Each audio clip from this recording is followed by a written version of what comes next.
Muy buenos días a todos. Bienvenidos a nuestro webinar Conozca los cambios relevantes de la Ley de Inversión Social con nuestro afiliado J.A. del Río. Mi nombre es Joana Gómez, jefe de eventos de la Cámara de Industria y Comercio Colombo-Alemana. Y en el día de hoy quiero resaltar el trabajo que hace J.A. del Río acá en Colombia y en México, ya que J.A. del Río es una firma de contadores y asesores multilingües con oficinas en México y Colombia, dedicada a ayudar a empresas internacionales a hacer negocios en América Latina. Con más de 30 años de experiencia, son un equipo diverso, multilingüe, expertos en auditoría y servicios de contabilidad, impuestos y laborales. J. del Río trabaja bajo las certificaciones ISO 27001 de seguridad de la información y SAE 3402 SOC1 tipo 2 19600 de gestión de cumplimiento e ISO 37001 de sistema de gestión antisoborno. Hoy nos acompaña nuestra panelista Natalia, quien es supervisor de impuestos en J. del Río. Ella es contadora, egresada de la Facultad de Ciencias Económicas y Contables de la Universidad Jorge Tadeo Lozano de Bogotá, con especialización en gestión y administración tributaria de la Universidad Externado de Colombia. Natalia cuenta con un diplomado en normas internacionales, IFRS, y certificación ICAT. Actualmente se desempeña como supervisora en impuestos en J. del Río SAS. Trabajó en una de las Big 4 por 7 años en el área de impuestos, manejando el cumplimiento tributario de empresas como Sony de Colombia, Hewlett Packard Colombia, Terra SAS, Enterprise SAS, Toshiba, entre otras. Cuenta con una experiencia prestando servicio de asesoría y cumplimiento tributario de los tributos de orden nacional y distrital. Y nos acompaña nuestro panelista Fabio Andrés Osorio, quien es el director de J. del Río para Colombia. Contador egresado de la Facultad de Ciencias Económicas y Contables de la Universidad Santo Tomás de Bogotá, con especialización en auditoría tributaria de la misma universidad. Fabio cuenta con un diplomado en normas internacionales y IFRS de la Universidad de Asturias y con una maestría en tributación internacional de la Universidad Internacional de La Rioja, España. Actualmente se desempeña como director de la Oficina de Colombia en J. del Río. Fabio cuenta con más de 12 años de experiencia prestando servicios de asesoría tributaria, entre los que se destacan la consultoría tributaria, la realización de diagnósticos tributarios en procesos, trabajos de planeación tributaria nacional e internacional y trabajos de cumplimiento tributario. Asimismo, Fabio ha hecho parte de diferentes seminarios de actualización tributaria, tanto nacional como internacional. De nuevo, muchas gracias a todos por acompañarnos el día de hoy. Todos en su chat, en su panel, tienen una cajita del chat donde nos pueden poner sus preguntas para que al final Fabio y Natalia puedan resolverlas. De nuevo, bienvenidos. Fabio, Natalia, es un gusto tenerlos acá. Fabio, te doy la palabra. Mil gracias, Joana, mil gracias por la invitación y a todos los participantes por acompañarnos en este evento tan importante y relevante hoy en día. La intención es poderles contar estos cambios relevantes que están saliendo de la Ley de Inversión Social o reforma tributaria, como lo queramos llamar. Dentro de ellos, si quieres, iniciamos hablando de las generalidades que vamos a ver. Y antes que nada, pues mencionarles que, por supuesto, esta reforma tributaria o esta ley de inversión social se da para tomar medidas de materia tributaria y política fiscal que permiten mitigar los efectos económicos sociales generados por el COVID, pero sobre todo, pues si hacemos un poco de historia, sabemos que el gobierno quiso apuntarle a una reforma mucho más fuerte en temas de recaudo. Esta reforma que se impuso hoy en día es con un recaudo más limitado de aproximadamente unos 15 billones. Y como lo vemos en el siguiente slide, realmente pues aquí se está dejando de lado una reforma estructural. Básicamente los pilares de esta ley son el fortalecimiento del gasto y la reactivación económica, algunas medidas de antievasión, otras medidas de austeridad del gasto público, pero por supuesto normas tributarias como las que vamos a ver en temas de impuestos sobre la renta, normas de financiación y demás, donde la ley ha introducido temas importantes no solo en reglas sustantivas, pero también procedimentales. Y por llamar a algunos a lista y que vamos a ir discutiendo a lo largo de esta charla, de este webinar, pues sustantivamente están lo que ha impactado principalmente es la tarifa de renta para personas jurídicas, los cambios, por supuesto, de los puntos adicionales para el sector financiero, los cambios en ICA, temas de normalización tributaria, entre otros. Por supuesto, también normas de procedimiento, sobre todo un tema fundamental y que vamos a entrar en detalle correspondiente al tema de facturación electrónica y esta nueva norma que se introducen, las normas de beneficiario final o antes conocido como beneficiario efectivo, y algunas reducciones de pagos y beneficios puntuales que la norma trae para este tema de reactivación. Dicho esto, la agenda, como lo vemos en el siguiente slide, que vamos a tratar hoy en día, y sobre los temas que queremos tratar, vamos a irnos a través del impuesto sobre la renta, impuesto sobre las ventas, posteriormente vamos a hablar del tema de normalización tributaria, facturación electrónica, normas de evasión o contra la evasión que el gobierno ha querido incluir, el fortalecimiento del gasto social y algunas reducciones transitorias de sanciones e intereses que nos parecen importantes y por último algunos beneficios que vamos a hablar puntualmente. Sin más preámbulo, iniciemos entonces con el tema de impuestos sobre la renta, básicamente incluido en el artículo 7 de la reforma. En el impuesto sobre la renta, pues principalmente, si uno quisiera decirlo, no hay mucho que decir. Un incremento de la tarifa nominal a un 35% para las personas jurídicas, 3 puntos adicionales para el sector financiero que les será aplicable, pero aquí es, si bien simple, desde una lectura rápida de la norma, los aspectos importantes que pudiera tener o los efectos derivados de este cambio de tarifa se encuentran, por ejemplo, el impacto en el impuesto diferido. Hoy en día todas las compañías van a tener un impacto fuerte al cierre del año, considerando que, como ustedes saben, la tarifa que se tiene que considerar para propósitos del cálculo de impuesto diferido es la tarifa que se tendrá hacia futuro, en la que se esperan revertir esas diferencias temporarias. Hoy en día se esperaba que estas diferencias temporarias se revirtieran al 30%, seguramente muchas compañías lo tenían así porque era la tarifa que se esperaba tener para el siguiente año. No obstante, este cambio que trae el gobierno nacional al 35% y que es una tarifa que se esperaba fuera temporal, pero que la norma lo trajo así, la norma lo dispuso de manera permanente y por lo tanto para los años siguientes tenemos 35%, pues va a tener un impacto importante en los resultados de las compañías y en el cierre de los estados financieros, puesto que nos tendremos que acoplar y determinar esta tarifa de 35% para esas diferencias temporarias, afectando supremamente el resultado de las compañías. Si bien esta tarifa, pues se espera que en futuros, en el cambio del gobierno que va a llegar, pues haya una nueva reforma y seguramente nuevos cambios, por lo menos para el periodo 2022 y seguramente 2023 continuaremos con esta tarifa del 35% considerando esos impactos. Otro de los impactos importantes de esta tarifa del 35% es siempre hay que revisar aquellos impactos indirectos, entre ellos el efecto en la distribución de dividendos. Como bien saben, una de las condiciones que trae el artículo 49, 48 y 49 del Estatuto Tributario es que una vez se determine o que se determine más bien cuál es la parte grabada o no grabada para el momento de distribución de dividendos. Y en caso de que exista una porción a ser distribuida como grabada, pues va a tener un impacto directo esta tarifa porque la tarifa general será del 35, quedando unas tarifas combinadas aproximadamente para no residentes de un 41.5% y para residentes más o menos de un 39.8%. Por supuesto, dependerá de cada caso en específico en el que habrá que ver, pero en efecto existe un tema directo en este tema de aspectos respecto a esta tarifa. El tema de pagos a jurisdicciones no cooperantes, como ustedes bien saben, también la tarifa que aplica en estos casos usualmente es la tarifa general. Hoy en día, pues esto se va a ver impactado.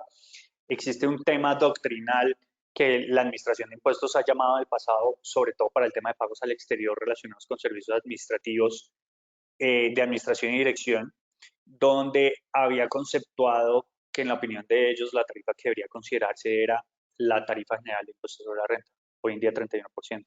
Con este cambio, si bien el artículo 408 alude al 33%, pueden existir posiciones que consideren que la tarifa va a ser del 35%, afectando, por supuesto, estos tipos de pagos a las casas matrices.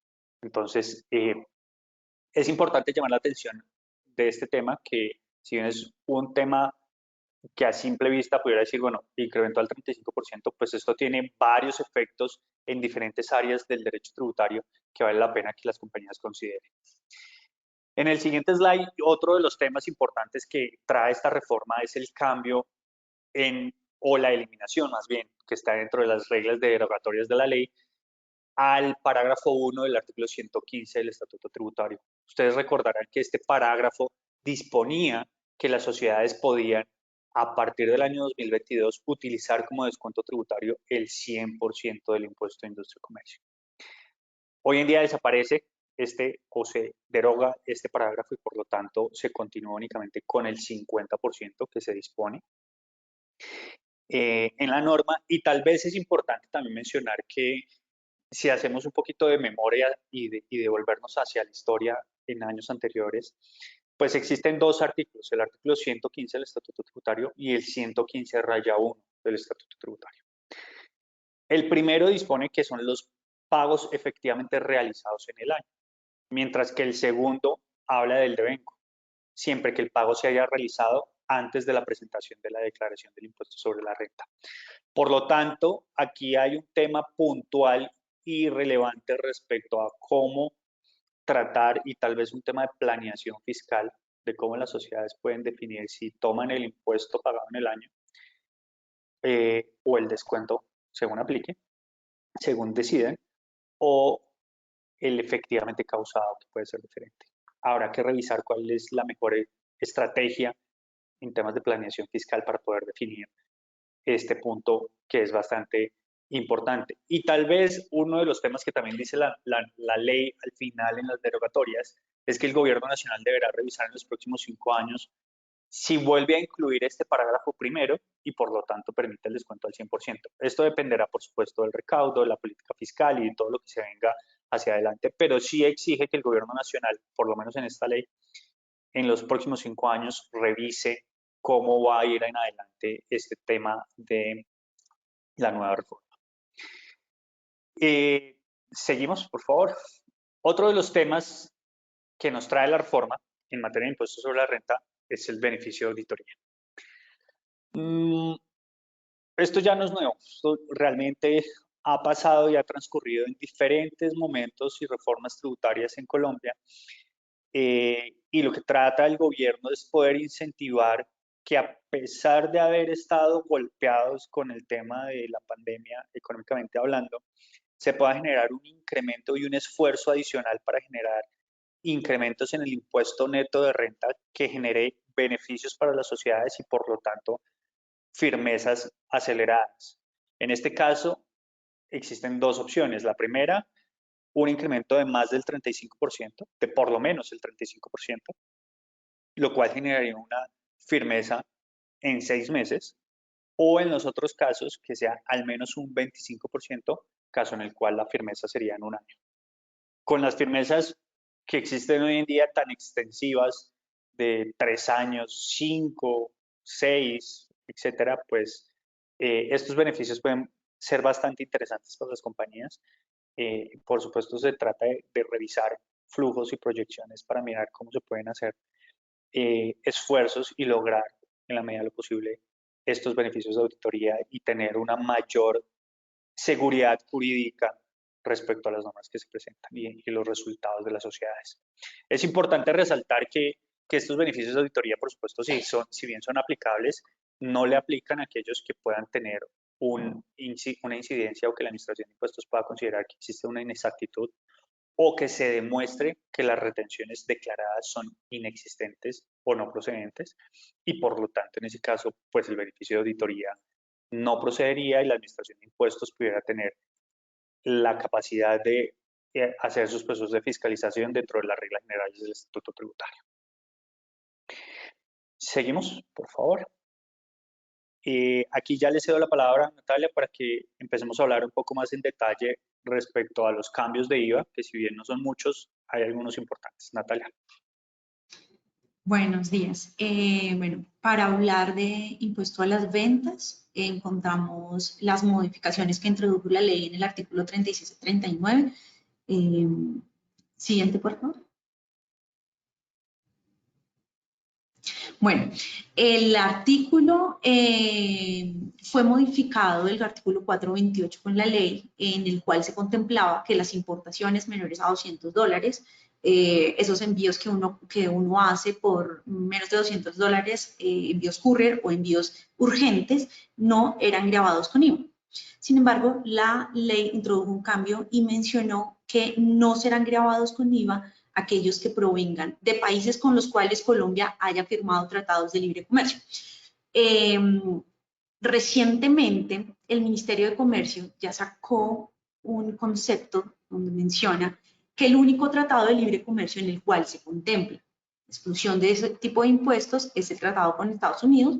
Luego, las compras que se hagan con Estados Unidos al momento de traer la mensajería no generaría ningún tipo de impuestos a IVA. Importante mencionar que desde ya se está viendo que compras que se hayan efectuado y que lleguen a Colombia provenientes de otros países ya son grabadas y la empresa mensajería está llamando a los compradores y les menciona, ¿desea que le entregue su producto? Sí, ok, debe pagar el 19% de IVA, desea que se lo entregue o devolvemos el producto, entonces ya el cliente es quien decide qué realiza. Siguiente, por favor.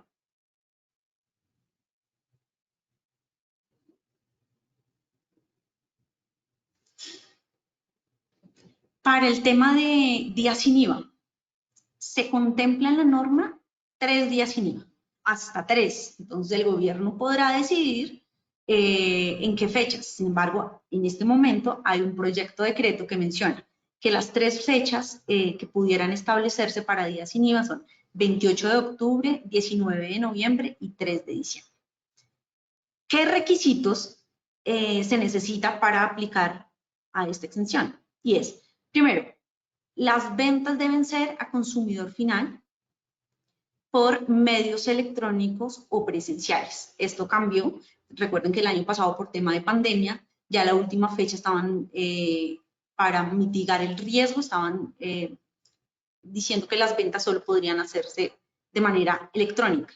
En esta ley regula que puede ser presencial o electrónico, adicional el medio de control que decidieron que pueda tener es el tema de facturación electrónica, es decir, si yo voy y realizo compras, me tienen que expedir el tema de facturación electrónica. A más tardar, la factura, si son por medios electrónicos, debe ser enviada al día siguiente a las 11:59 de la noche. Los bienes deben ser entregados al consumidor final o puede recoger los bienes dentro de las 2 semanas siguientes a efectuada la venta. El consumidor solo podrá adquirir 3 unidades de una misma unidad y el vendedor debe disminuir el precio, el valor del IVA. En el siguiente slide encontraremos los productos que fueron contemplados en la ley. Fueron contemplados vestuario, complementos de vestuario, y ahí pueden ver las VTs. Tope, los electrodomésticos, los elementos deportivos, los juguetes, los útiles escolares y los bienes de consumo para el sector agropecuario. Estos elementos no tuvieron modificación respecto al decreto inicial, se mantuvieron y mantuvieron también las VTs por cada unidad. Siguiente, por favor. Para efecto de devolución automática, se contempla en la ley la aplicación de la devolución a los bienes exentos de los productores del artículo 477. Menciona la ley que podrá realizar la devolución automática de manera bimestral. Antes se tenía devolución semestral, pero es importante que para que esto proceda, el 100% del IVA descontable debe estar soportado con facturación electrónica. Es decir, si yo, la devolución automática contemplaba que más del 70% debiera estar soportado con facturación electrónica. Para estos productores de productos exentos, de bienes exentos, la norma está del 100% que debe ser soportado con facturación electrónica. Siguiente, por favor.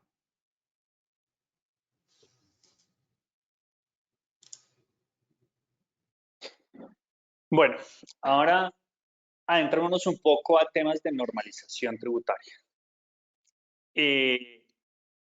La normalización tributaria ya no es nuevo en el país. El artículo 2 dice crearse el impuesto a normalización tributaria. Pues crearse realmente no es que lo estén creando. Actualmente este impuesto de normalización tributaria lleva más de tal vez 8 años, casi 6, 7, 8 años desde la última reforma que fue más o menos en el 2014, donde se empezó a introducir este tema de normalización tributaria. Pues realmente no estamos creando un nuevo puesto, ya lo conocemos y como pasa en Colombia, todo aquello temporal se vuelve permanente y pues aquí lo que busca el gobierno es poder tener un mayor control de los activos que tienen las sociedades y por supuesto determinar la tributación que estos pueden generar. Dicho esto, hablemos de normalización tributaria. ¿Qué dispone esta ley? La ley dispone que ¿quiénes son los contribuyentes? Pues aquellos que hayan omitido los pasivos o incluido pasivos inexistentes en sus declaraciones de renta. En este caso, pues es importante llamar la atención en este aspecto, activos omitidos. No normalizamos activos que se hayan reportado o incluido con montos inadecuados. Son activos omitidos, aquellos los que en efecto existió una omisión, no se incluyó ni siquiera un valor respecto a esos activos. Y pasivos inexistentes, aquellos que se hayan incluido sin tener la obligación de hacerlo, sin tener el derecho o la obligación para pagar el mismo. Tarifas, si nos vamos hacia atrás, desde que inició este tema de normalización tributaria, devuélvete un soporte, estamos con tarifas que iniciaron desde el 10% y hoy en día la nueva tarifa es del 17%, hasta el año 2019 la tarifa era del 15%. Por lo tanto, a partir de ahora, pues ha existido este incremento de tarifas al 17% para poder ir, por supuesto, incrementando para aquellos que no hayan decidido cumplir de manera adecuada. ¿Cuál es la base gravable de este impuesto? La base gravable está definida sobre el costo histórico de los activos omitidos o el autoavalúo comercial con soporte técnico o costo histórico de pasivos inexistentes. La norma refiere a estos costos, pero por supuesto aquí vale la pena considerar que para propósitos, por ejemplo, inmuebles en personas naturales hay diferentes formas de determinar y ahí es donde hay que definir cuál es la mejor manera y por supuesto evitar cualquier riesgo al momento de definir cuál es el costo histórico. Temas de vencimiento.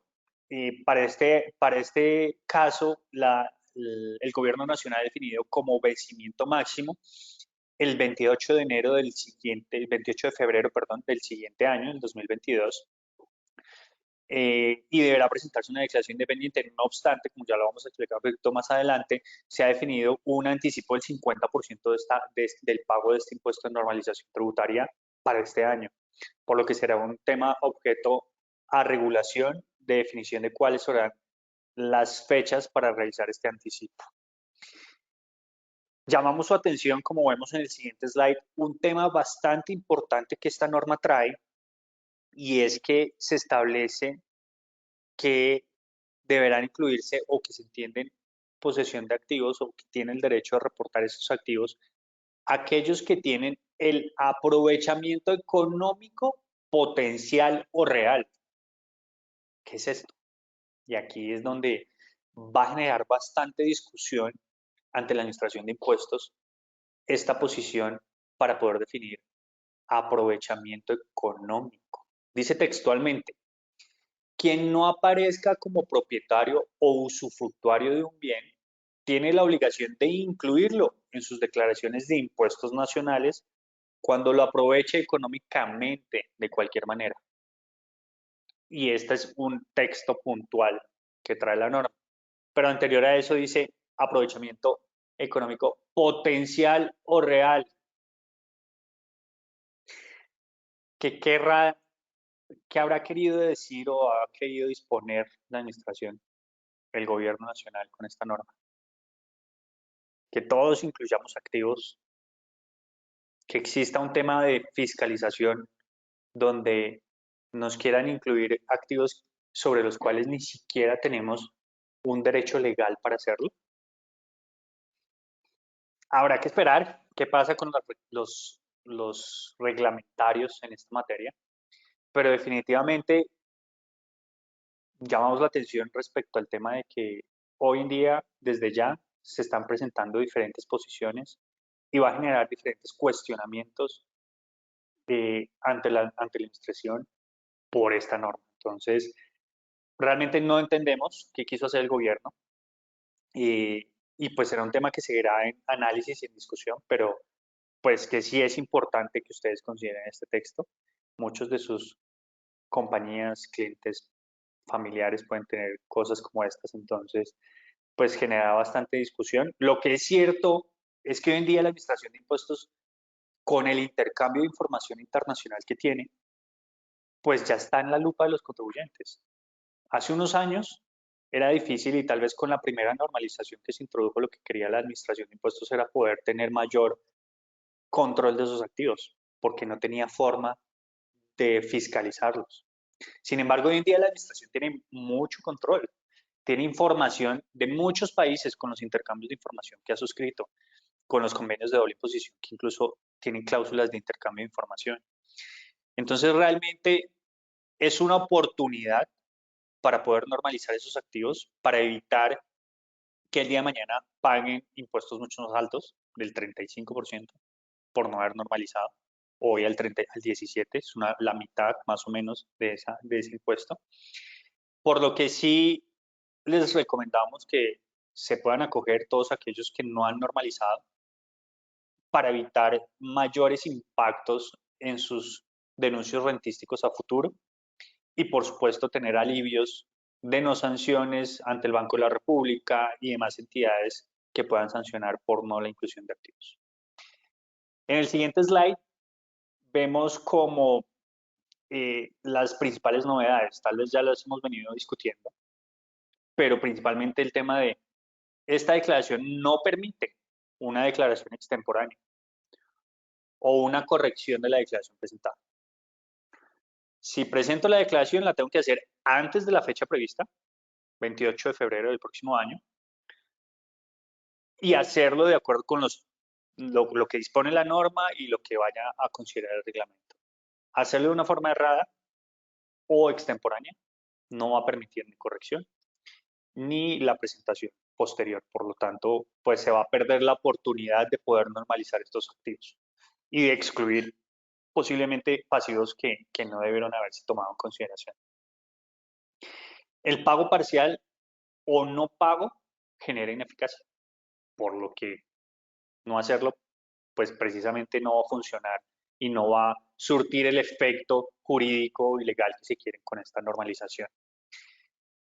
Les hablaba del anticipo, se debe liquidar un anticipo del 50% y este es otro de los temas que la norma trae que es bastante discutible y que va a generar demasiadas controversias porque habla de una norma o de el estimado de los activos con base en el costo que se tenga de los mismos. ¿Y cuál es el estimado? Además habla de que el no pago de ese 50% generará sanciones dispuestas en el estatuto. Inconstitucional. Hechos inciertos sobre bases estimadas. ¿Cómo podemos definir o incluir un activo y pagar un valor y que después nos cuestionen la declaración presentada? ¿Qué quiso hacer el gobierno? ¿Qué quiso hacer la DIAN con esta norma? Sí, quiere tener que las empresas y compañías normalicen sus activos, pero introduce normas y reglas que generan inconformidades, discrepancias y malentendidos con los contribuyentes. En lugar de hacerlo un poco más sencillo, hoy en día esta regla de normalización definitivamente está dejando a los contribuyentes en un escenario complejo, que si bien la recomendación es aplicarlo, pues su forma de cómo aplicarlo no es tan sencillo, genera diferentes posiciones, hay que tomar una posición. Pues estamos acá, habrá que esperar qué dice el reglamento, tendrán que pronunciarse muy rápido porque además el pago hay que hacerlo este año y estamos a poco más de 2 meses de que se termine. Entonces, pues habrá que esperar. Un tema adicional que se tiene en consideración es que hoy en día hay que incluir todos los activos que se posean a través de trusts, fundaciones de interés privado del exterior, seguros o componentes de ahorro materiales, entre otros.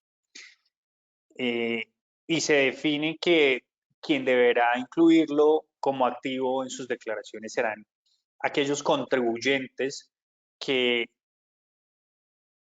tengan el beneficio o que sean los beneficiarios de estos trusts, pero a falta de ellos o que no se puedan determinar, serían los fundadores o constituyentes de los mismos.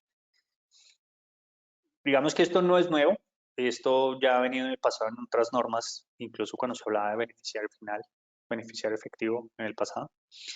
Pero es importante que lo consideremos, habrá que incluir todos estos temas como activos y que, insisto, hoy en día la Administración de Impuestos tiene bastante información con que determinar y cruzar estos aspectos y que seguramente van a existir nuevos programas de fiscalización que pueden derivar en sanciones mucho más altas que aprovechar este tema de normalización.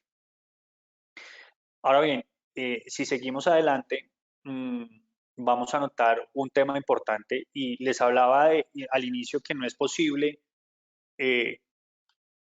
incluir o más bien tomar como normalización activos incluidos pero menor valor.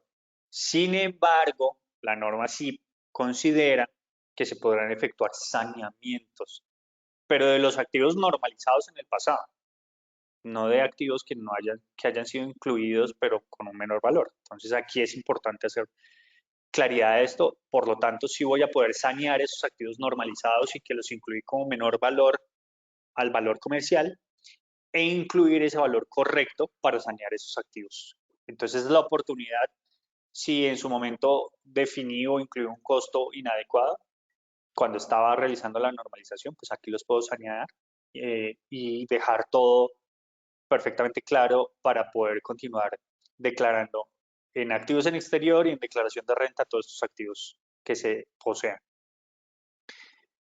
Seguimos, porfa. Ahora, otros temas relevantes y como para cerrar un poco el tema de normalización tributaria. Beneficios. Bueno, ya habíamos hablado de algunos, pero aquí hay otro importante y es que si se repatrian estos activos, se podrá reducir la base gravable en al menos un 50% cuando estos sean traídos a Colombia antes del 31 de diciembre del 2022 y se invierta en un periodo no mínimo de 2 años. Entonces, muchos de esos activos que se tienen en el exterior y sobre todo activos líquidos, pues no está de más traerlos a Colombia, poderlos dejar al menos 2 años en una inversión en Colombia y posteriormente volverlos a traer al exterior. Eso generará un beneficio importante para la reducción de este impuesto. Ya, no sé, por dar un ejemplo, no son 1.000 millones, son 500, por lo tanto ya no va a tener que pagar estas tarifas tan altas sobre una base superior. No dará lugar a consecuencias, les decía, en relaciones de impuestos a la renta, en temas de comparación patrimonial, no habrá lugar a aplicar esta norma. Por supuesto, van a haber activos más altos en comparación al otro que no va a tener una relación directa con la renta generada en el periodo y por lo tanto, pues se genera una diferencia patrimonial. En este caso, no aplicará estas reglas de comparación patrimonial. Se excluyen tanto sanciones de impuesto como sanciones que pudiera imponer el Banco de la República, sobre todo, por ejemplo, cuando se trata de acciones y que no se haya reconocido la inversión a través del mercado cambiario. Se excluye esta sanción, entonces también es el momento de hacerlo para todas esas inversiones que se puedan tener en el exterior.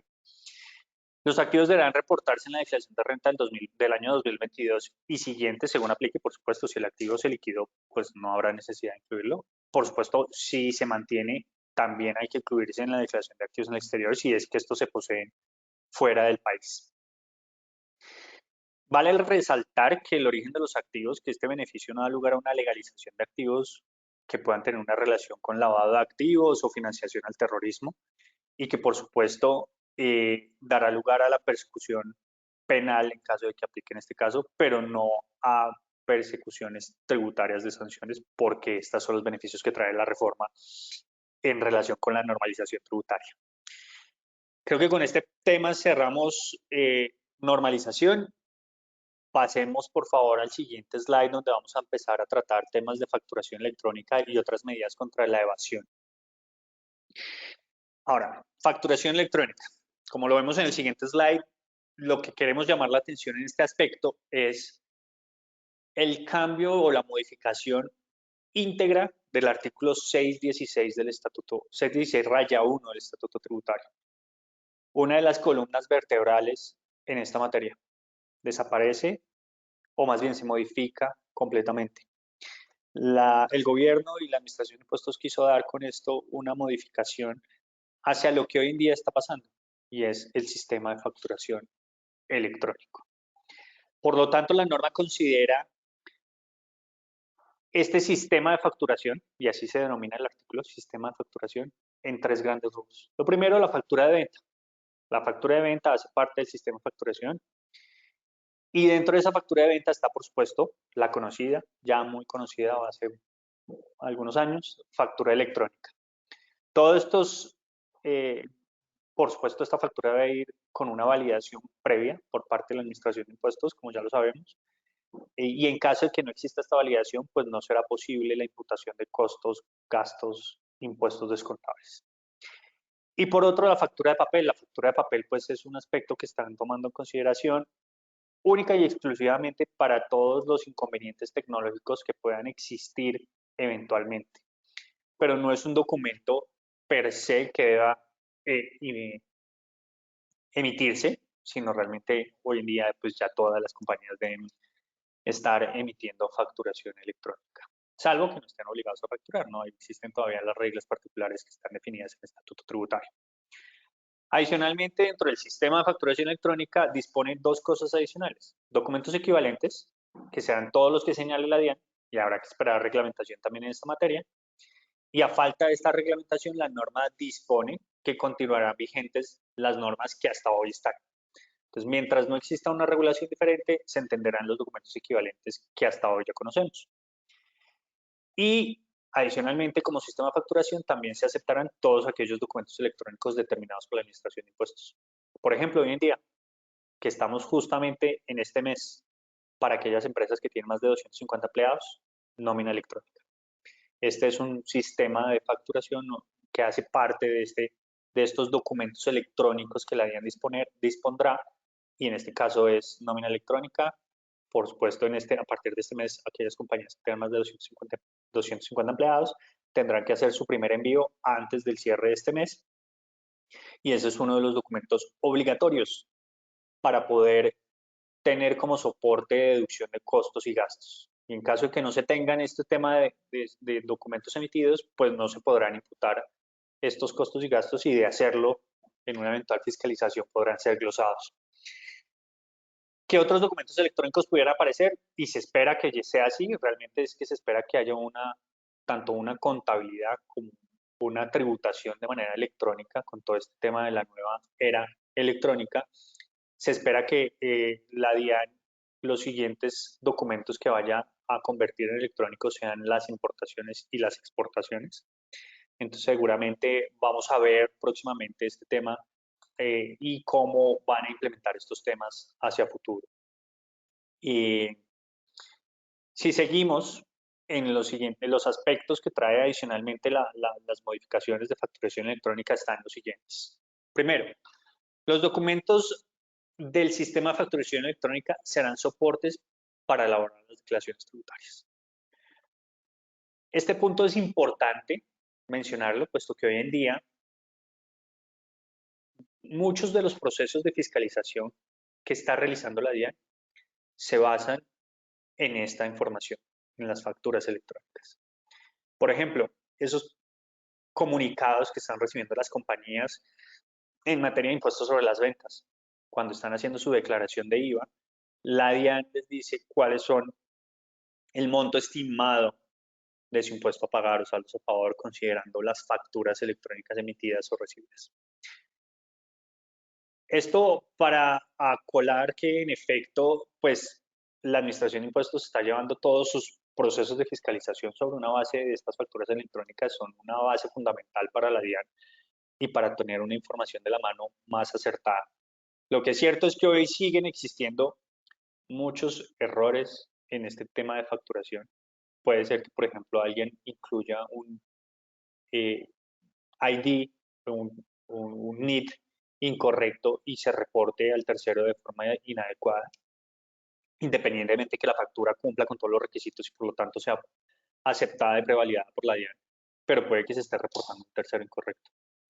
En un periodo, por supuesto, después se emitirá una nota de crédito electrónica y se corregirán esos aspectos. Sin embargo, eso pudiera generar discrepancias entre lo que se tiene en contabilidad y lo que pueda estar recibiendo de la información de la DIAN.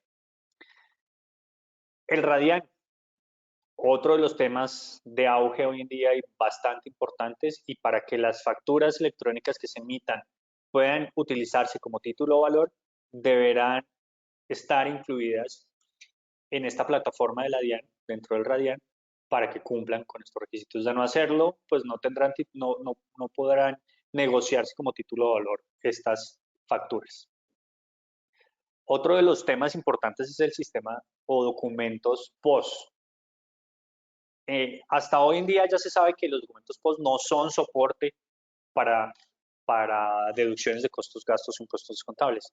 Y para que sea así, pues se hace necesario que se solicite la factura electrónica a el obligado a emitirla para poder soportar estos costos y deducciones. No obstante, se permite que exista esta emisión de POS para aquellos que estén obligados a emitir factura electrónica, siempre que la operación no supere 5 VTs, más o menos unos 189.000 pesos.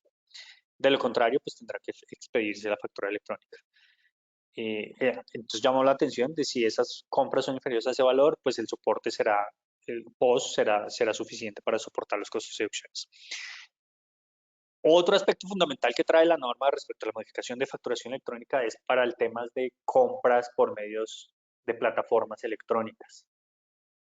Todas estas entidades que venden, Mercado Libre y demás entidades que puedan, incluso las grandes superficies que hoy en día venden por internet, deben tener un mecanismo de emisión de facturas electrónicas para poderlo soportar a los contribuyentes, no solo para eso, sino para también tener un control interno de las ventas que se están realizando por estos medios a través de plataformas electrónicas. En operaciones a crédito, aquí hay un cambio importante y es que ya sabemos que las facturas que se emitan se tienen más o menos 48 horas para aceptar o rechazarlas.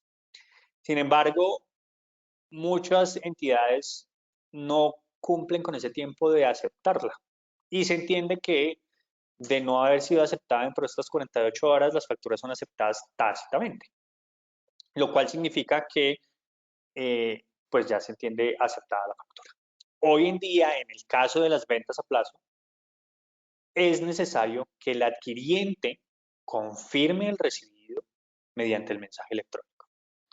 Entonces ya va a ser necesario que se ingrese, cuando se reciba la factura, se revise y se dé aceptado para poder cumplir con este requisito. Seguimos al siguiente slide, por favor. Otros de los requisitos que tenemos, o modificaciones más bien de la facturación electrónica, está la eliminación del límite del parágrafo del artículo 616-1 vigente hasta ahora. Recordarán que antes teníamos unos límites para poder tener deducción de costos y gastos que no estuvieran soportados con factura electrónica del 30, 20 y 10% hasta el próximo año. Se elimina este límite y por lo tanto a partir de ahora todas las operaciones deberán soportarse a través de factura electrónica cuando haya lugar a ello. En caso contrario, el costo-gasto no será procedente. El sistema de factura electrónica podrá ser extendido a todas las operaciones de la DIAN que determine, ya lo mencionábamos anteriormente. Se espera que por supuesto sigan hacia los aspectos de operaciones internacionales, como es el caso de importaciones y exportaciones. Y los sujetos no obligados a expedir factura, si quieren y de todas formas tener un documento soporte como negociación, como título o valor, podrán emitir facturas electrónicas y registrarlas en el RADIAN sin que ello implique la obligación para estos no obligados a facturar. Y esto es un aspecto, como en general todo el artículo 616, que va a ser necesario que sea reglamentado por la Administración de Impuestos para detallar cualquier tema puntual y las consideraciones para poder seguir en estos temas. Siguiente, por favor. Sanciones ligadas a facturación. La factura que no se transmita, pues deberá cumplir o deberá pagar la sanción del 651 por no envío de información. La expedición de documentos de factura electrónica sin el lleno de requisitos dará lugar también al 651, equivalente al 1% de la operación. Y la no expedición de los documentos que hacen parte del sistema de facturación dará lugar a la sanción del 652, raya 1 del Estatuto Tributario, es decir, el posible cierre del establecimiento de comercio. A falta de sanciones específicas, se aplicarán estas. Bueno, esto para cerrar el tema de facturación electrónica. Por favor, en caso de cualquier duda, vayamos haciendo las preguntas en el chat que tenemos. Sigamos en el siguiente slide, pasemos a un tema fundamental que trae esta nueva ley de inversión y es la factura del impuesto sobre la renta. Y antes de ponerme a explicar en detalle esto, dejamos un texto al final en rojo, porque consideramos que esto dentro de las demás normas, como el caso de la normalización y algunos aspectos de esto, esta trae unas particularidades que pueden generar un tema de ilegalidad por violar el debido proceso. Nos preguntamos cómo quedan entonces las demás normas del Estatuto Tributario. Y de cualquier forma, esto va a ser un tema también sujeto a reglamentación por parte de la DIAN respecto a plazos, condiciones técnicas y requisitos. ¿Y esto qué significa? ¿O por qué estos interrogantes? Estos interrogantes están dados dado que la Administración de Impuestos podrá emitir una factura de impuestos sobre la renta que cobra mérito ejecutivo. ¿Qué significa esto? Que si no se paga esa factura, la administración podrá realizar cobro coactivo sobre el impuesto determinado a través de esta factura y realizar todo el proceso del contribuyente, incluso pues obteniendo los recursos del mismo a través de los medios legales que existen. Ahí es cuando nos preguntamos, ¿y entonces el debido proceso? La obligación de presentar declaración de renta, ¿dónde queda? Las fechas de obligación de presentar esta declaración, ¿cómo estamos quedando? Preguntas que se irán dilucidando en el tiempo, pero no obstante ello, pues la norma también dispone de algunos aspectos. Aspectos como, si no estás de acuerdo con la factura que se ha emitido por la Administración de Impuestos, el contribuyente deberá presentar su declaración de renta dentro de los 2 meses siguientes. Caso en el cual esa factura ya no cobraría mérito ejecutivo, se eliminaría ese mérito ejecutivo. Sin embargo, para que se elimine ese mérito ejecutivo, la declaración de renta que sea presentada por el contribuyente deberá contener al menos todos los montos que hayan sido transados a través de factura electrónica. Si no se cumple con esos requisitos, es decir, que no se incluyan todos los montos reportados a través de facturación electrónica, pues el documento emitido por la DIAN como factura de impuestos sobre la renta continuará con mérito ejecutivo. Y ahí es donde llamamos la atención a ustedes a decirles el debido proceso. ¿Qué pasará con las fechas de vencimiento? ¿Qué pasará con el debido proceso de decir de los errores que les mencionaba anteriormente? Que un contribuyente haya reportado erróneamente un NIT y por lo tanto a través de facturación electrónica los cruces no van a ser exactos. Se supone que la contabilidad es prueba para propósitos de las declaraciones de impuestos. ¿Cómo queda la contabilidad frente a esto? Si se supone que la contabilidad es prueba para presentar las declaraciones. Aspectos que se irán discutiendo a través del tiempo y que por supuesto van a generar bastantes controversias y esperemos que la Administración de Impuestos a través de su reglamentario, pueda instaurar un proceso que no viole, valga la redundancia, ese debido proceso, que no viole las demás normas del Estatuto Tributario y de la ley, que no viole la contabilidad como prueba para mostrar que en efecto los documentos y la información que se incluye en la declaración son veraces. Tema importante de esta reforma. Siguiente paso, siguiente slide, por favor. Ahora bien, hablemos de beneficiario efectivo o más bien llamado hoy en día beneficiario final.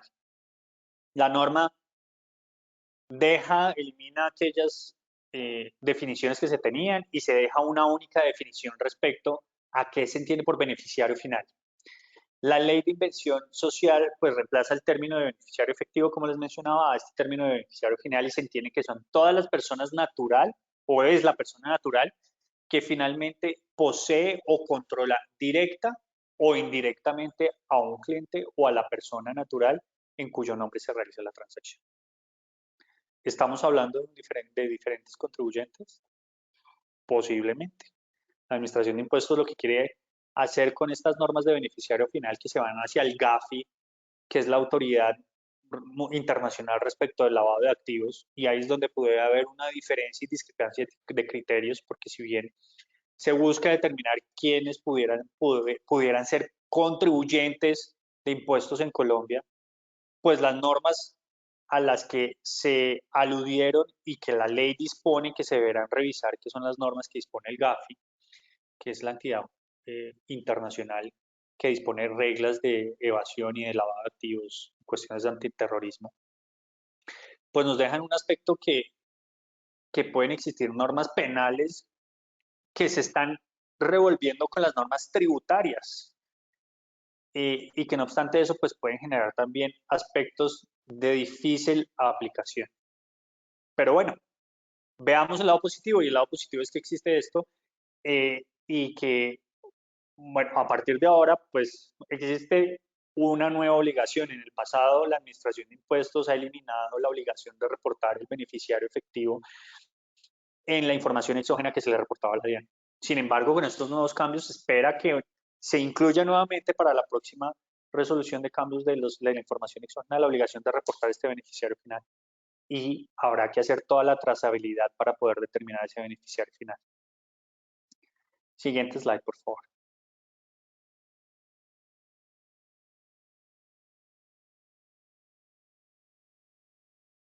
Pasamos al siguiente, por favor, Dulce.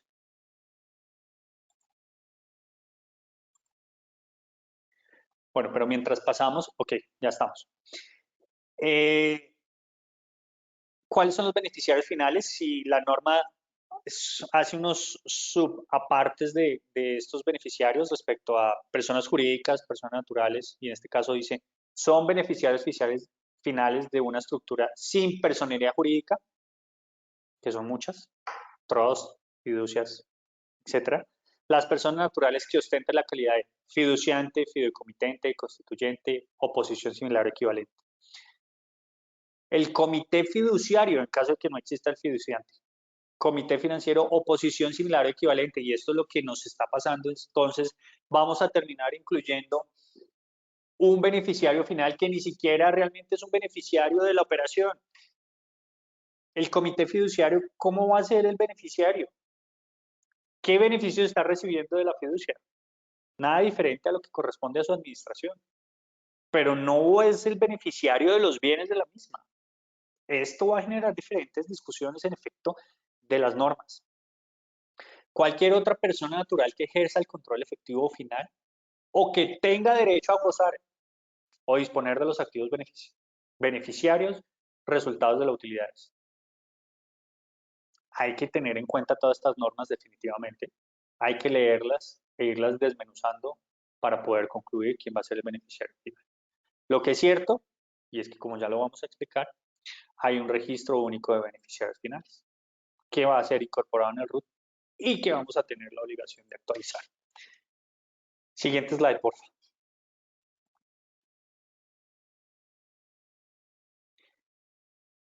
Las medidas tomadas contra la evasión, el intercambio de información automática, la DIAN definirá mediante resolución. muchos de los aspectos de la ley, como hemos venido diciendo, están sujetos a reglamentación y esta no es la excepción. La DIAN definirá cuáles son los sujetos obligados a suministrar la información de cumplir con los compromisos internacionales y, por lo tanto, el que no cumpla con eso estará acarreando la sanción del 651, que hoy es bastante popular en el medio con la administración de impuestos. Siguiente, por favor. Otras consideraciones. Bueno, hablábamos del beneficiario final, aplica al mismo beneficiario efectivo real. Las normas que les decía, tenemos que considerar las normas del GAFI, que es el Grupo de Acción Financiera Internacional. Habrá que mirar, este Grupo de Acción Financiera Internacional está más enfocado a la lavado de activos y temas penales, no a temas tributarios, insisto. Pero pues así lo dijo la norma y así quedó, habrá que revisarlos. La DIAN reglamentará las disposiciones y existe este registro único de beneficiarios finales que era parte integral del RUT, y quien no actualice el RUT caerá en las sanciones dispuestas por no actualizarla, 658-3 del Estatuto Tributario y demás. Entonces, aquí queremos llamar su atención a que debemos empezar a obtener esa información, que en muchos casos no es fácil tenerlo en estructuras internacionales, donde hay trusts, fiducias, holdings y demás estructuras internacionales. Entendemos lo difícil que va a ser, pero existe la norma y tenemos que empezar a hacerlo para poder evitar sanciones. Por supuesto, discusiones se generarán. Siguiente slide, por favor.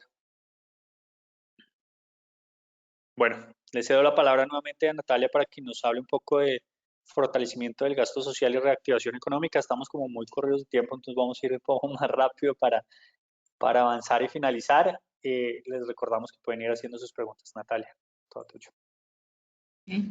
En la reforma, en esta reforma, se establecieron varias medidas de reactivación económica. En el siguiente slide veremos que la primera de estas trata del régimen simple de tributación. El régimen simple de tributación, para entender un poco mejor, fue creado con la ley 1943 en el año 2018.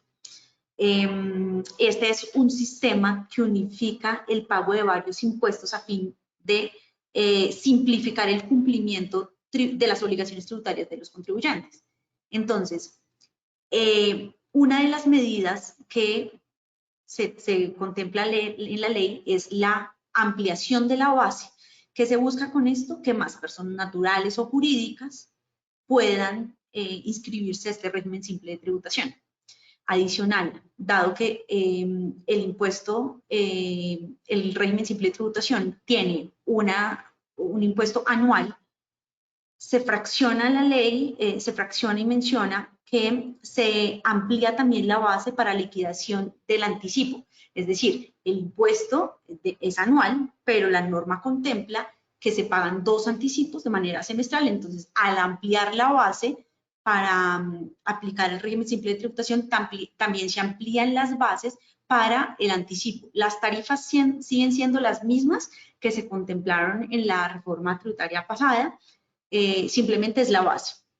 Ahora, el tema del registro en el RUT, inicialmente se establecía que, por ejemplo, yo régimen común deseo pasarme porque cumplo con todos los requisitos al régimen simple de tributación, lo que hacía era notificar a la administración tributaria hasta el 31 de enero. En esta reforma ampliaron el tiempo, dijeron que ahora va a ser hasta el último día hábil del mes de febrero, y adicional, los contribuyentes que se registren por primera vez en el RUT podrán hacerlo en cualquier momento, manifestando su intención de acogerse al régimen simple de tributación. Y la otra norma que tiene que ver puntualmente con régimen simple de tributación es que por el año 2020 no serán responsables de IVA cuando únicamente desarrollen actividades de expendio de comidas y de bebidas.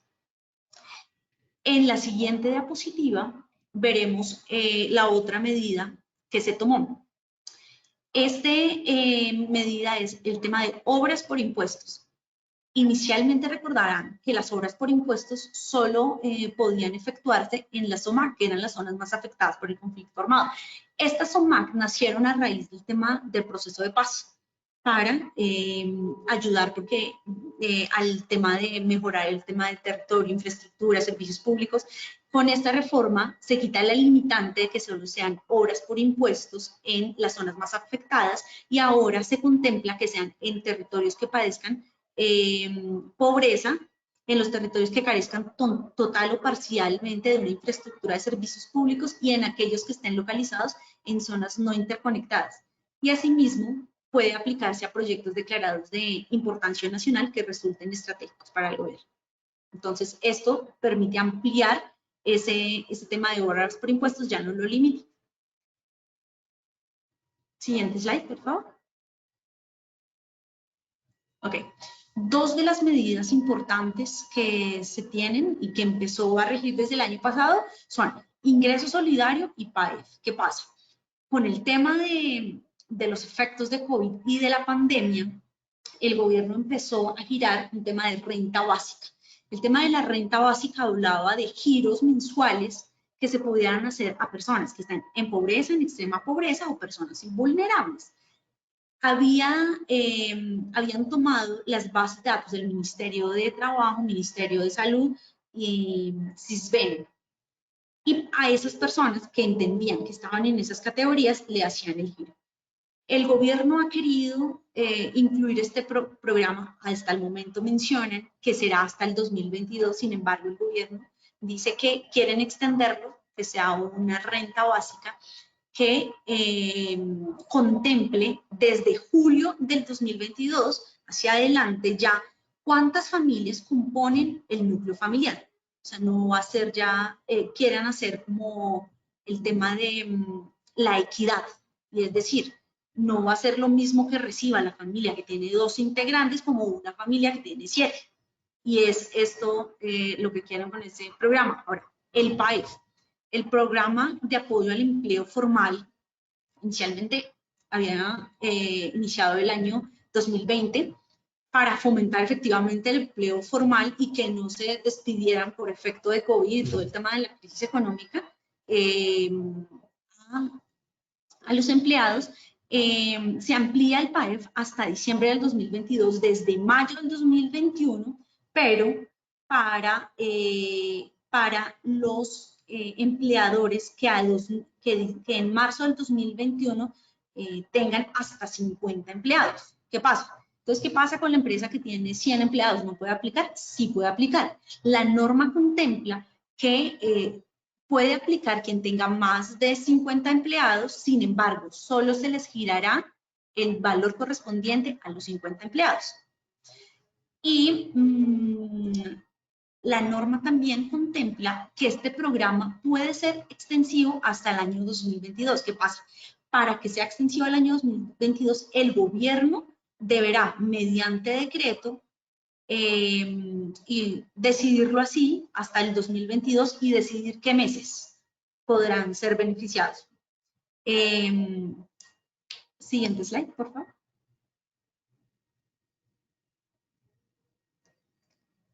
Ok, estos son 3 importantes incentivos que creó la ley. Importantes porque con todo el tema del paro que se vivió en mayo y junio, el tema del reclamo era el tema del desempleo de los jóvenes. Entonces, la ley contempla 3 grandes beneficios. 1, la contratación de jóvenes entre 18 y 28 años. Si se genera esa contratación, el gobierno les dará el 25% de un salario mínimo legal vigente.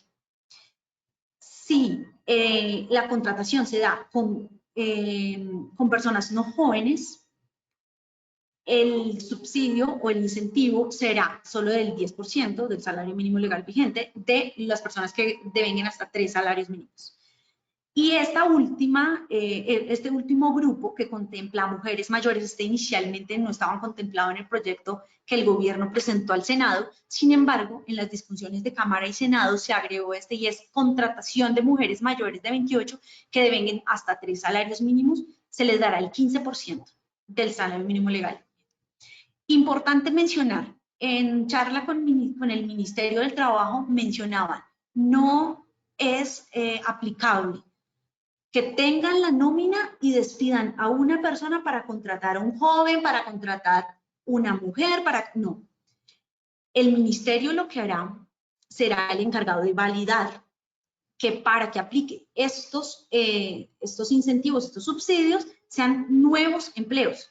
Entonces no vale que yo cambie al trabajador por otro para ganarme este incentivo, sino es la creación de nuevos empleos. Y esto lo validará también con planillas de aporte de seguridad social.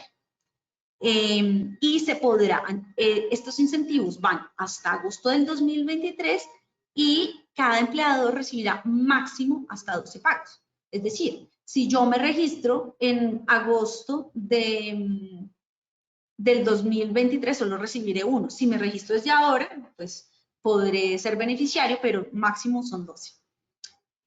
Siguiente slide, por favor.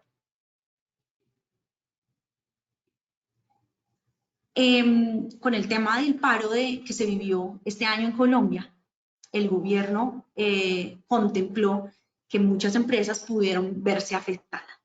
Por eso les está dando un subsidio, un apoyo del 20% del valor del salario mínimo legal vigente multiplicado por la cantidad de empleados.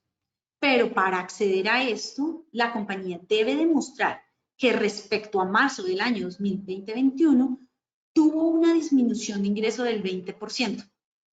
Y todo esto, este método, este cálculo y la regulación de estas normas vendrán posterior. El Ministerio de Hacienda o las entidades encargadas ya harán la regulación correspondiente. Este subsidio estará exento del gravamen a los movimientos financieros, será un ingreso excluido de IVA, no sujeto a retención e inembargable. Siguiente slide, por favor. Bueno, esta norma contempla reducciones de sanciones y beneficios tributarios. El Gobierno Nacional presentó el proyecto al Senado contemplando que muchas personas, por efecto del COVID y la pandemia, no hicieron el pago de sus obligaciones tributarias. Entonces, en el siguiente slide veremos cuáles fueron los beneficios que dio el gobierno a qué declaraciones. Entonces, primer beneficio y es la reducción de sanciones e intereses de mora. ¿Para qué obligaciones? Obligaciones tributarias, aduaneras, cambiarias, pero que presenten mora a 30 de junio del 2021. Es decir, si ahorita se me olvidó pagar la declaración hace un mes, ya no aplica. Es hasta el 30 de junio del 2021, cuya exigibilidad se haya materializado en la emergencia sanitaria, es decir, recordemos que la emergencia inició en marzo 12 con el decreto 385 y la emergencia hasta el momento va hasta el 30 de noviembre del 2021. Entonces, las declaraciones que se hayan materializado durante la emergencia sanitaria, pero que presenten mora hasta el 30 de junio, es decir, los meses que siguen en emergencia sanitaria, pero tengo mora, no lo cubre. Yo reduzco sanción del 20% al 20% y reduzco al 20% la tasa de interés de mora del interés bancario. La fecha límite para poder aplicar a esto es que se debe realizar el pago a más tardar el 31 de diciembre o firmar acuerdo de pago. Y en este caso es importante mencionar que en la página de la DIAN ya hay un proyecto de resolución donde menciona en su artículo 7 que el proyecto de pago debe ser firmado a más tardar el 10 de diciembre. Entonces, para que estemos pendientes de que esta resolución quede en firme y la emisión de esta, para que no se esperen hasta el límite, sino que si yo como contribuyente veo que cumplo con todos los requisitos, puedo acceder a este beneficio y no esperarme hasta último momento. Se debe hacer el pago del 100% de los tributos, el impuesto, el 20% de la sanción y los intereses de mora correspondientes al 20% del interés de lo que resulte la tarifa. Y el requisito, realizar pago o firma del acuerdo, básicamente. Fabio nos va a contar el siguiente slide. Sí, justamente dentro de estas reducciones de sanciones, pues esta norma también trae algo que ya hemos visto en el pasado, y es esas conciliaciones de procesos que incluso ya están en el contencioso administrativo. Y antes de hablarles de los beneficios o reducciones, miremos cuáles son los requisitos. Los requisitos son haber presentado una demanda antes del 30 de junio, lo decía Natalia ahorita. Un requisito fundamental es que la norma hizo un corte. La ley dispuso que fuera 30 de junio. Por lo tanto, la aplicación de esos artículos de reducción de sanciones, 45 y demás de la ley de inversión social, tienen ese corte, 30 de junio. Posterior a eso no será posible aplicarla. Puede existir algunas interpretaciones diferentes, sin embargo, la ley ha dispuesto puntualmente la fecha. Que la demanda haya sido admitida antes de la presentación de la solicitud de la conciliación, que no exista sentencia o decisión judicial en firme, adjuntar soporte de las obligaciones sujeto de conciliación, aportar la prueba de pago de liquidación de impuestos, que la solicitud de conciliación sea presentada ante la DIAN hasta el 31 de marzo del 2022 y pagar el 100% del monto conciliado o suscribir acuerdo de pago que no podrá exceder el término de 12 meses. Y este último punto es importante. A veces si tengo que pagar el 100% ya, no tengo plata, no voy a hacer la conciliación. No, pero puedo suscribir un término de un acuerdo de pago por 12 meses. Entonces, eso también es importante que lo consideren. Sí, por supuesto tengo una demanda y instauré demandas porque considero que voy a tener un éxito. Ahora, si siento que ese porcentaje de éxito no va a ser tan alto, pues puedo aplicar este. Para aquellas demandas que sean de única instancia, 80% se hará una reducción de 80% de los intereses y la actualización según el caso. Segunda instancia, 70%. Actos administrativos que imponga sanción dineraria en la que no hay impuesto a discutir, solo el 50% de las sanciones liquidadas. Y actos administrativos que impongan sanciones por devoluciones o compensaciones improcedentes, 50% de las sanciones de intereses actualizados. Otros requisitos, yo les leí los adicionales, pero los principales son pues el pago del 100% más el 20% del valor de la sanción de intereses, el pago de los impuestos y el 30% del valor de las sanciones de intereses, el pago del 50% de la sanción y el pago 50% restante de los intereses. Eso respecto a cada una de las etapas puntuales. En el siguiente vemos, Natalia, si quieres explicarlo. Sí, claro. La siguiente es otra reducción que contempló la ley, y este es ya por tema de actos administrativos que ya va en curso por parte de la administración tributaria. Los actos administrativos pueden ser tributarios, cambiarios o aduaneros. Y esta reducción contempla el requerimiento especial o actos administrativos que impongan sanción dineraria en el cual no hay impuesto a discutir, resoluciones en las que se imponga sanción por no declarar y las resoluciones que fallen respectivos recursos, así como actos administrativos que impongan sanciones por devoluciones y compensaciones. La reducción será respecto al requerimiento especial, 50% de la sanción, intereses y actualización según sea el caso. Actos administrativos, 50% de las sanciones liquidadas, resoluciones de las que se impongan sanción, 70%, y actos administrativos, 50%. Ahí vemos la gradualidad, ¿no? Y en la medida que el acto administrativo sea, digamos que en un requerimiento especial, la reducción será mayor, porque hasta ahora está en la primera etapa. Entonces, lo que quiere y lo que vemos es que la administración tributaria de una u otra manera quiere que el contribuyente se acoja allá a lo que la administración ha planteado y haga una sanción y presente y pague de una vez los impuestos, y así se evita todo este tema administrativo que muchas veces le causa gasto a la administración, no solo de personal, sino también de tiempo. Requisitos: pago 100% del impuesto, el pago de la diferencia entre la sanción y los intereses, importante que para este caso se debe presentar la solicitud de terminación por mutuo acuerdo a más tardar el 31 de marzo del 2022. Importante para todo esto que se tengan muy presente las fechas y no dejar que, lo vuelvo a repetir, que se coja el límite de 31 de marzo, sino sino ahora mismo empezar a revisar qué procesos tengo con la administración y qué procesos puedo acogerme para poder empezar a pagar, y si no tengo para pagar completo, simplemente suscribo un acuerdo de pago. Siguiente slide, por favor. Ya para finalizar, hay dos temas puntuales que queremos contarles. Uno, beneficios tributarios para el sector turismo. La ley dispuso dos temas puntuales y uno, la exención transitoria hasta el 31 de diciembre del 2022 del pago de la sobretasa eléctrica para los obligados en el sector turismo a hacerlo. Y adicionalmente la exención continuará transitoriamente de IVA hasta diciembre del 2022, por lo que podemos viajar y tener hoteles pagos sin IVA. Entonces, esto es uno de los beneficios importantes para la reactivación del sector turístico para que podamos viajar. Y por último, en el siguiente slide está el tema de economía naranja.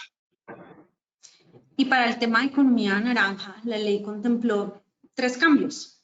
Y es, primero, las empresas que se acogen a economía naranja, el término de las rentas exentas ya no son 7 años, que fue como lo contemplaba la ley pasada, sino ahora 5. Y adicional, se amplía el plazo para aplicar a este régimen para compañías que se constituyan e inicien su actividad económica hasta el 30 de junio del 2022.